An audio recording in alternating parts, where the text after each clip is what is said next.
Hi everyone, welcome to खुशी की दुनिया। खुशी की दुनिया में आपको बहुत बहुत स्वागत है। तो स्टार्ट करते हैं आज की समरी। आप अपनी राय किसके बेसिस पे बनाते हैं? जो हमने देखा हो, पढ़ा हो या सुना हो। और अगर आप इसी के बेसिस पे ना, पर जो भी हम देख पढ़ या सुन रहे हैं, ये वो एक एक इन्फॉर्मेशन है और वो इन्फॉर्मेशन एक तरफा भी हो सकता है। यानी कि हमारी राय जो बन रही है वो किसी से इन्फ्लुएंस भी हो सकती है। और हम बहुत ज़्यादा इन्फ्लुएंस हो जाते हैं तो फिर शायद हम सही या गलत में अंतर भी नहीं कर पाते। मगर सही या गलत में अंतर करना बहुत ज़रूरी है और इसी के बारे में आज की समरी है थिंक अगेन, जिसे लिखा है ऑथर एडम ग्रांट ने। तो इस बुक में हम जानेंगे what is the power of knowing what you don't know. तो मतलब कि पावर क्या है जो हमें नहीं पता है उसे पता करने में। तो चलिए स्टार्ट करते हैं। आज जहाँ पर चारों तरफ इंफॉर्मेशन के फरमार है, ऐसे में क्रिटिकल तरीके से कैसे सोचेंगे, हम कैसे डिसाइड करेंगे कि क्या सच है क्या झूठ है। इसकी शुरुआत होती है स्किल ऑफ रीथिंग से। इस समरी में हम सीखेंगे कि गलत होने के भी कई फायदे हैं जो हमें सीखने और सोचने का दायरा बढ़ाने का, दुनिया को देखने का मौका देती है। इस बुक के ऑथर एडम ग्रांट एक ऑर्गेनाइजेशन के साइकोलॉजिस्ट है। वो साथ ही वॉटन स्कूल के भी प्रोफेसर भी है। उन्हें मोटिवेशन, जनरसिटी और क्रिएटिविटी के फील्ड में रिसर्च वर्क के लिए भी जाना जाता है। ग्रांट ने हार्वर्ड यूनिवर्सिटी और मिशिगन यूनिवर्सिटी से डिग्री ली है। तो चलिए स्टार्ट करते हैं think again bye Adam grant. आज के मॉडर्न दौर पे रोज़ नए इन्फॉर्मेशंस और आइडिया निकलते हैं। आज के टाइम में सच और झूठ के बीच फ़र्क करना मुश्किल हो गया है।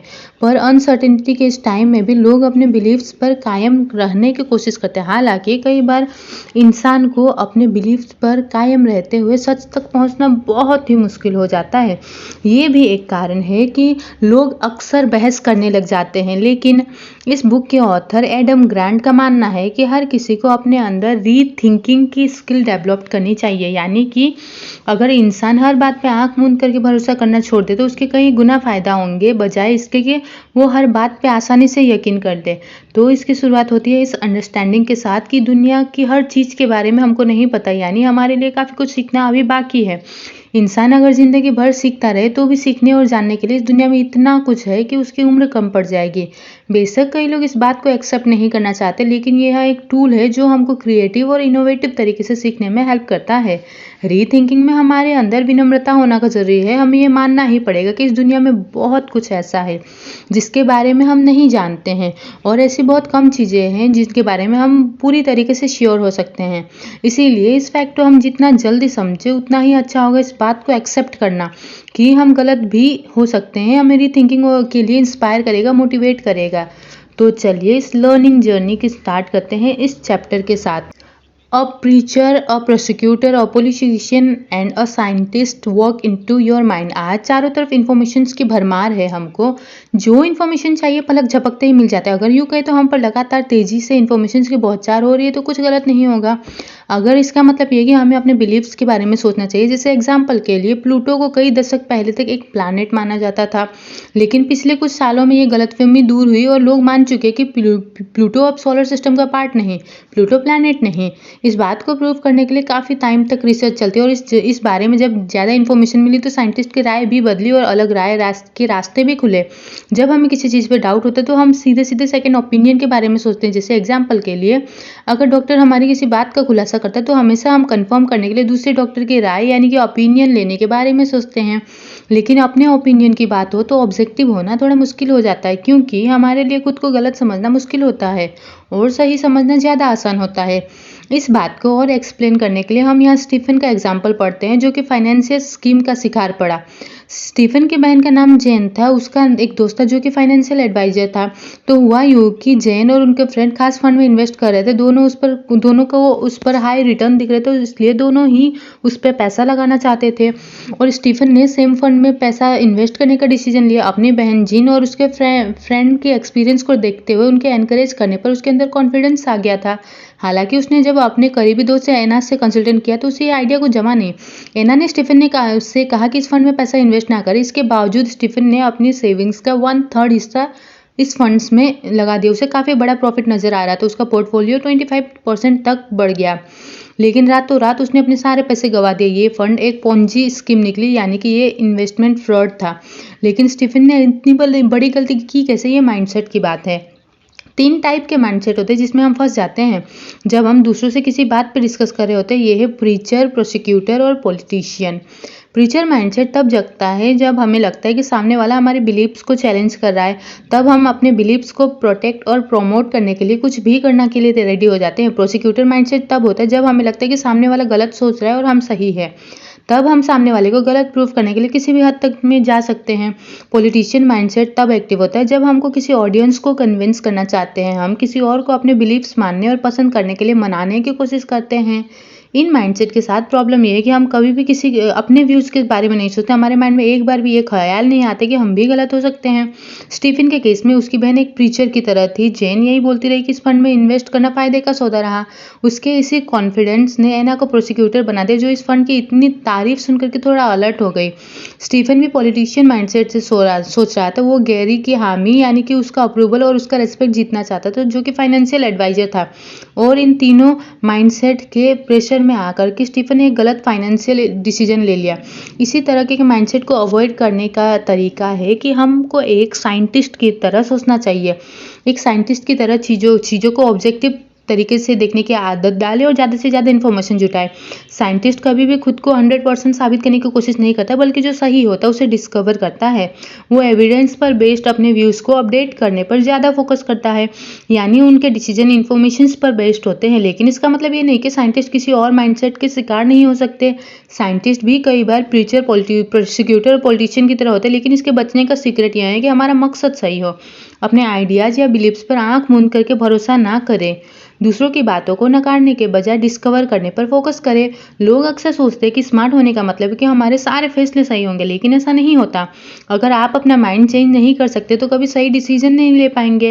रिसर्च से पता चलता है कि जिनका IQ लेवल ज़्यादा होता है वो लोग ज़्यादा स्टीरियोटाइप हो सकते हैं। वो इसीलिए क्योंकि उनका ब्रेन पैटर्न्स को देखने में ज़्यादा एफिशिएंट होता है। इसका मतलब यह है कि हम जितना इंटेलिजेंट होंगे उतना ही हमको बिलीव्स चेंज करने में मुश्किल आएगी। अपनी लिमिटेशन को पहचानने में हमें अक्सर ज़्यादा मुश्किल आती है। इसीलिए ऐसे एक्सेप्ट करना मुश्किल होता है कि हम गलत हैं, चाहे हमारे सामने नया सबूत ही क्यों ना रख दिया जाए। अब हम जानेंगे कि अक्सर लोगों को लगता है कि डिबेट का मतलब है एक सही और दूसरा गलत, पर असल में ऐसा नहीं है। फॉर्मल डिबेट में हमारा गोल होता है सामने बैठी ऑडियंस का माइंड चेंज करना, उनको कन्विंस करना कि हाँ हमको हमारे पॉइंट ऑफ व्यू पे गौर करना चाहिए, क्योंकि किसी सब्जेक्ट को लेकर के उनके माइंड में पहले से ही बिलीफ या ओपिनियन होंगे। इनफॉर्मल डिबेट में हमको अपने पार्टनर के माइंडसेट को चेंज करने की कोशिश करते हैं। कई लोगों की गलतफहमी है कि डिबेट का मतलब बहस करना है, जबकि ऐसा बिल्कुल नहीं है। डिबेट को हम नेगोशिएशन की तरफ मान करके चलते हैं। हमारा गोल है कि किसी एक सब्जेक्ट की सच्चाई से अपने पार्टनर को वाकिफ कराना। यहाँ सीक्रेट ये है कि हमको ऑडियंस को ओपन माइंड होकर के सोचने के लिए एनकरेज करेंगे, ना कि उन्हें बहुत सारे कारण देकर के हराने की कोशिश करें, वरना उन्हें बुरा लगता है और वो हमारी बात सुनने को रेडी नहीं होंगे। अगर ऑडियंस ओपन माइंड नहीं होंगे तो वो अपनी बातों पे ध्यान ही नहीं देंगे।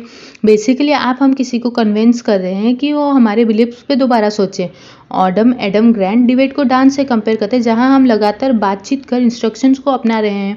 अगर हम खुद पार्टनर को लीड करने की कोशिश करें तो हो सकता है कि वो हमारे खिलाफ चला जाए, लेकिन हम दोनों के पैरों का तालमेल अगर ठीक से मैच करा तो ही हम स्मूथली डांस कर पाएंगे।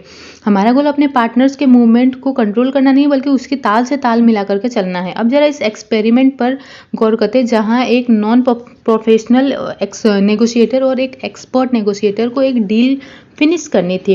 रिसर्च करने पर पता लगा कि दोनों के डील करने का तरीका स्टडी किया। उन्होंने देखा कि तैयारी के स्टेज में नॉन प्रोफेशनल नेगोशिएटर अपनी बात मनवाने के लिए हर तरह के कारण देते। ये अपने प्रपोजल के बचाव और उसके पक्ष में रहने के कई कारण देते, लेकिन एक्सपर्ट्स के डील करने का तरीका अलग था। उन्होंने अपनी बात प्रूव करने के लिए बहुत कम कारण दिए थे। जब आप किसी को अपनी कारण और आर्ग्यूमेंट से हराने की कोशिश करते तो आप उन्हें कई सारे ऑप्शन दे रहे होते हैं, और एक बार उनके हाथ में कहीं कमज़ोर वाली गुत्थी आ जाए तो उनके लिए रिजेक्ट करना बहुत ईजी हो जाता है। एक बार अगर आर्ग्यूमेंट रिजेक्ट हो जाए तो बाकी को रिजेक्ट करना बहुत ही ईजी होता है। ना ही उसका माइंड ओपन होगा और ना ही वो हमारी बात को सुनेगा आगे। वो अपने पॉइंट ऑफ व्यू को पूरी तरीके से नकार देगा। एक्सपर्ट नेगोशिएटर अक्सर खुद को कोई कारण दे करके बचाने के बजाय क्वेश्चन पूछते हैं। उनका गोल होता है सामने वाले को डोमिनेट करना नहीं होता, बल्कि वो एक क्लियर सिटी के साथ अप्रोच करते हैं। वो उन्हें इन्फॉर्मेशन लेने के लिए सवाल पूछते हैं। एक्सपर्ट्स नेगोशिएटर इस इन्फॉर्मेशन की मदद से किसी ऐसे नतीजे पे पहुंचते हैं जो दोनों के लिए फायदे हो। जिससे दोनों पार्टी सहमत हो जाए। यह एक क्रिटिकल पॉइंट दिखाता है। जब हम दिखाते हैं कि हम सामने वाले की बातों को सुनने और अपना माइंड चेंज करने को रेडी हैं, तो सामने वाला भी यही करेगा, वो भी हमारी बातें सुनने और माइंड चेंज करने को रेडी हो जाएगा। इससे हम प्रीचर, प्रोसिक्यूटर या पॉलिटिशियन जैसे कम लगेंगे। इससे शो होगा कि हम सिर्फ सच्चाई तक पहुंचना चाहते हैं, न कि सामने वाले को गलत प्रूफ करना चाहते हैं। और ये चीज़ हमको ज़्यादा रीजनेबल और क्रेडिटेबल बनाती है। रिसर्च बताते हैं कि जो लोग अपनी गलती मानने को तैयार होते हैं, उन्हें ज़्यादा पॉजिटिवली लिया जाता है। नए आइडिया और नए इन्फॉर्मेशन को रिसीव करने के लिए ओपन माइंडेड होना हमारी अच्छी क्वालिटी मानी जाएगी। खास तौर पर जॉब इंटरव्यू के लिए ये बात बहुत मैटर करती है। लोग ऐसे क्लाइंट को रिसीव करना या फिर अपने यहाँ पे अपॉइंट करना चाहते हैं जिन्हें अपनी लिमिट पता है, क्योंकि ऐसे लोग सीखने में इंटरेस्टेड होते हैं। ह्यूमन रिसोर्सेज स्टाफ ऐसे लोगों को कम पसंद करते हैं जो अपने सीखने से ज़्यादा अपने क्वालिफिकेशन स्किल पे डींगे मारते हैं। नेक्स्ट चैप्टर है charge yourself.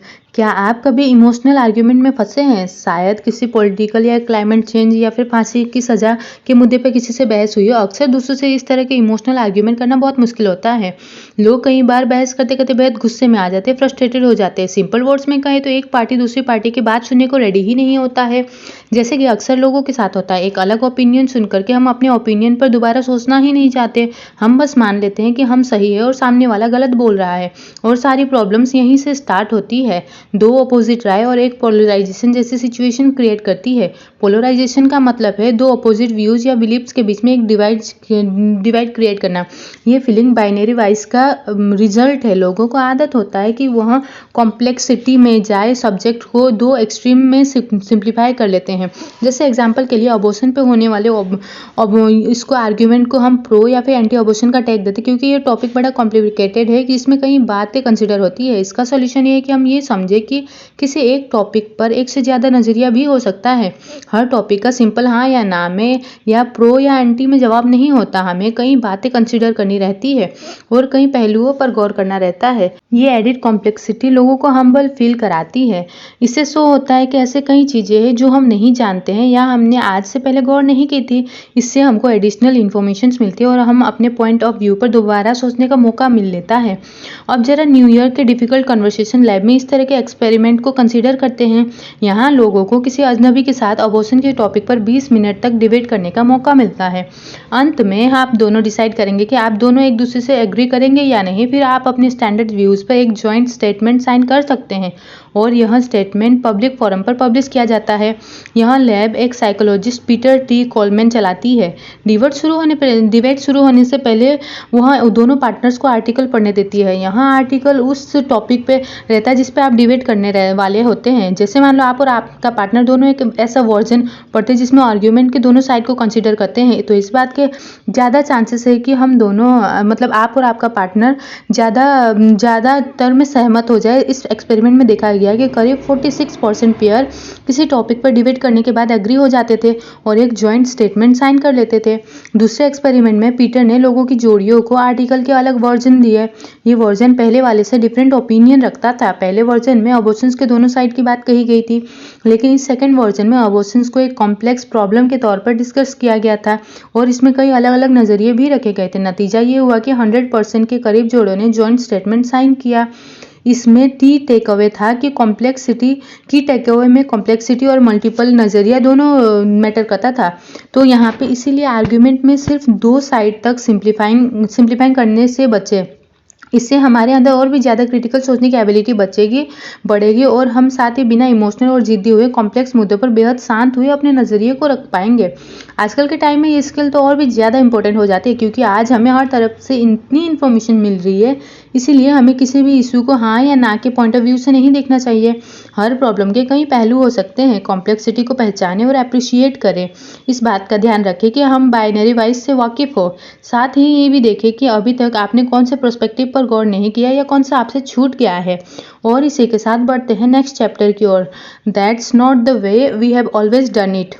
Skill of rethinking सिर्फ इंडिविजुअल तक में सीमित नहीं है, इसे ग्रुप के तौर में भी ट्राई किया जा सकता है। कई बार एक ग्रुप के सर्वाइवल के लिए ये डिफरेंस हो सकता है। जिन ऑर्गेनाइजेशन में सीखने का कल्चर ज़्यादा स्ट्रांग होता है वहाँ रीथिंकिंग काफ़ी अच्छे से सिखाई जाती है।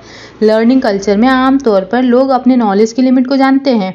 उन्हें मालूम होता है कि कई ऐसी चीज़ें हैं जिनके बारे में वो नहीं जानते। इस वजह से उन्हें ओपन माइंड अप्रोच अपनाने में हेल्प मिलती है और इन लोगों के अंदर नई चीज़ें सीखने और ट्राई करने की इच्छा भी ज़्यादा होती है।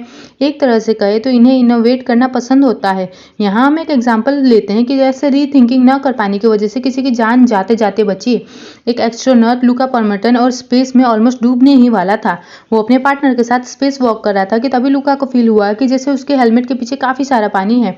पानी इतना ज़्यादा था कि पसीना तो हो ही नहीं सकता था। इसीलिए उसने मिशन कंट्रोल को इसकी इन्फॉर्मेशन दी। मिशन कंट्रोल ने लुका और उसके पार्टनर को उसी वक्त स्पेस वॉक से लौटने का ऑर्डर दिया और उन्हें कुछ सेफ्टी प्रोटोकॉल फॉलो करने का उद्देश्य बोला। दोनों लौटने की तैयारी करते पर अभी भी लुका के हेलमेट के पीछे पानी बह रहा था। उसके लिए अब देख पाना और सांस लेना भी मुश्किल हो रहा था। जब दोनों शिप के एयरलॉक पर पहुंचे तो उन्हें कुछ देर वेट करना पड़ा। लुका के साथी को अपनी सुरक्षा के लिए एयरलॉक को दबाने के लिए कुछ मिनटों की जरूरत थी और लास्ट मिनट में लुका अपना हेलमेट उतारने में कामयाब हुआ और उसकी जान बच पाई। बाद में दोनों को पता चला कि हेलमेट के साथ लीकेज की प्रॉब्लम थी। स्पेस वॉक पर जाने से पहले लुका ने अपने हेलमेट में कुछ पानी की बूंदों को देखा था। उसने स्पेस क्रू को तुरंत इन्फॉर्म किया उसे और स्पेस क्रू को यही लग रहा था कि शायद सूट के ड्रिंक बैग की वजह से यही सब हुआ था। हर सूट में एक ड्रिंक बैग होता है ताकि एस्ट्रोनॉट पूरा वक्त हाइड्रेटेड रहे। उन्हें लगा कि ड्रिंक बैग में मामूली सी लीकेज हो रही है, इसलिए उन्होंने इस बारे में ज़्यादा छानबीन नहीं की और प्रॉब्लम ये था कि उन्हें ये लगा कि ड्रिंक बैग लीकेज एक नॉर्मल चीज़ है। नासा ने अपने पिछले कई गलतियों की तरह इस गलती से भी सबक सीखा। बहुत इंटेलिजेंट लोगों के बीच रहने से अक्सर ओवर कॉन्फिडेंस हो जाता है और जब हम ओवर कॉन्फिडेंट होते हैं तो अक्सर लापरवाह भी हो जाते हैं, जैसे कि लुका का सूट लीक इसका एक एग्जाम्पल है। तो हम अपने ऑर्गेनाइजेशन के अंदर लर्निंग कल्चर कैसे बनाएं? हम कैसे लोगों को अपने पॉइंट ऑफ व्यू पर अड़े होने से रोकेंगे? कैसे हम लोगों को दोबारा सोचने पर एग्री करेंगे, उन्हें एनकरेज करेंगे? ऑर्गेनाइजेशन लर्निंग का जहाँ तक सवाल है तो ये हमेशा चलती रहनी चाहिए। लोगों को एनकरेज किया जाना चाहिए कि वे कैसे काम कर रहे हैं, इसे रिव्यू करें और दूसरे के नज़रिए से चीज़ों को देखने की कोशिश करें। इस बात को कंसिडर किया जाना चाहिए कि हम क्या क्या इंप्रूवमेंट कर सकते हैं। कई कंपनियों में बेस्ट प्रोजेक्ट शेयर करना आम बात है और यह चीज़ किसी भी वर्क एक्टिविटीज़ पर अप्लाई हो सकती है। जैसे कि हम यहाँ प्रेजेंटेशन का एग्जाम्पल ले सकते हैं। एम्प्लॉयज अपने प्रेजेंटेशन देने के लिए बेस्ट प्रैक्टिस ही फॉलो करते हैं या फिर क्लाइंट के साथ बेस्ट प्रैक्टिस में ही कम्युनिकेट करने की कोशिश की जाती है।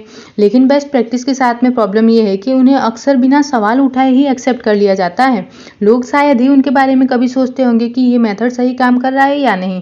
इसके अलावा लोग शायद ही इस बात में गौर कर रहे होंगे कि जो वो प्रैक्टिस करे उन्हें अपडेट करने की भी ज़रूरत है करके, और उन्हें अचीव करने के लिए बेस्ट प्रैक्टिस पे ही फोकस करना काफ़ी नहीं है। जहाँ तक रिजल्ट की बात है कि वो शॉर्ट टर्म के लिए ही ठीक है क्योंकि हमें तुरंत रिजल्ट मिल जाता है और हम नेक्स्ट टाइम भी वही बेस्ट प्रैक्टिस फॉलो करते हैं, लेकिन हमें ये लॉन्ग टर्म में कभी हेल्प नहीं करेगा। इसे कुछ इस तरीके से सोचिए, परफॉर्मेंस पर फोकस करने का मतलब है कि हमको टास्क पूरा करने के लिए वो सारी स्ट्रेटेजी अप्लाई करेंगे जो करनी चाहिए, लेकिन हम ये नहीं सोचेंगे कि हम कैसे करेंगे। और अगर वो स्ट्रेटेजी या प्रोसेस आज के हिसाब से इफेक्टिव नहीं रहे तो ये भी हमको दूसरे स्किल में डाल सकती है क्योंकि हमको खास तरीके से काम करने की आदत पड़ चुकी है।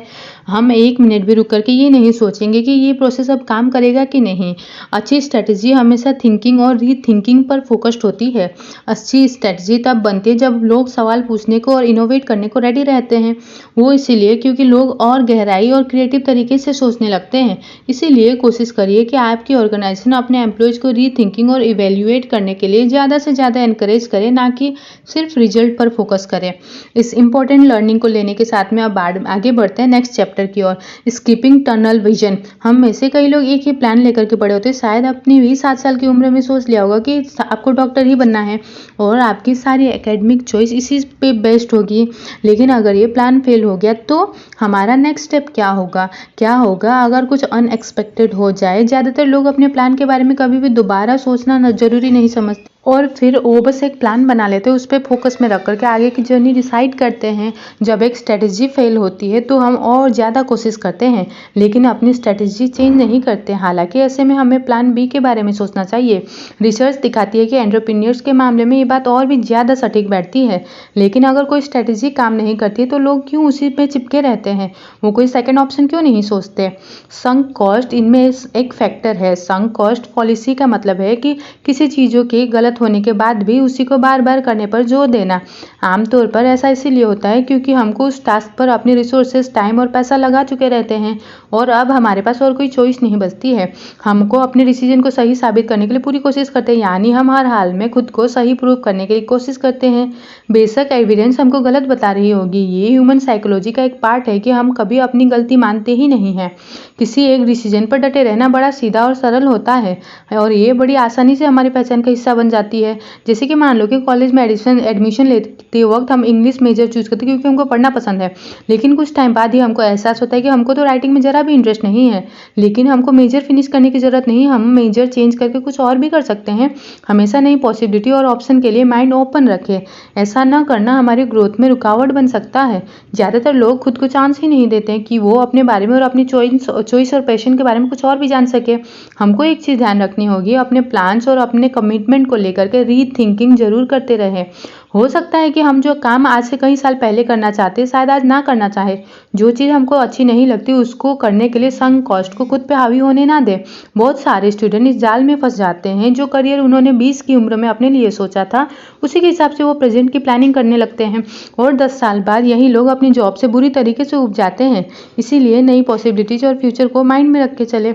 इसमें सीखने वाली बात यह है कि किसी चीज़ को छोड़ देने में और कुछ नया ट्राई करने में डरना नहीं चाहिए।